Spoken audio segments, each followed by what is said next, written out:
they really did become a part of our family, even our extended family. You can tell that they shifted and really started to attach and bond to us. So it was easy at times to, kind of shift that calling or that ministry.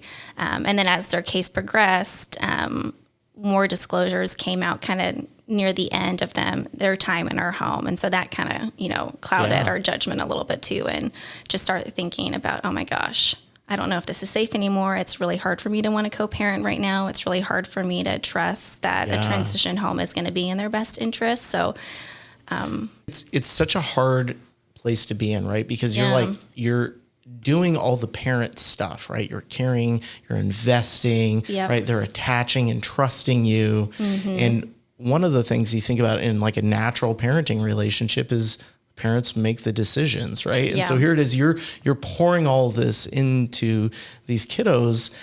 And then you start going, okay, now the state is making, they're making decisions about their permanency. And I'm going, man, I'm not confident that the kiddos are safe in the direction it's going. And so like, I imagine that would just be incredibly stressful. I know it was in my own foster care experience, but what was that like for you? I mean, how did you, how did you deal with that?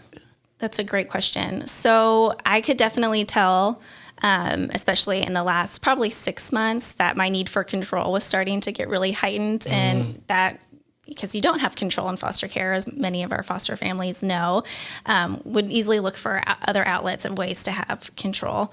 So I would say that was kind of a really big challenge in the last couple of months, is just like wanting that control. I also have an attachment style of really dismissive too. So when things were getting a little bit tough, there would be times where it would almost just be like, let's just think about it later when it happens. Or, I can't even think about myself right now. We need to focus on, the kiddos and what's going on in their case, and just really dismissing any of my own feelings as we were going through these stressors. And then again, it's challenging when you do feel like these kids, if maybe not better than their bio parents, but better than the team, the people that you're meeting with for CFTs, the judge. I think that was something that both my husband and I really had to wrestle with, is at the end of the day, it went to a judge who didn't know their case. We just got reassigned to somebody new. So it was somebody not knowing them at all that was making the decision.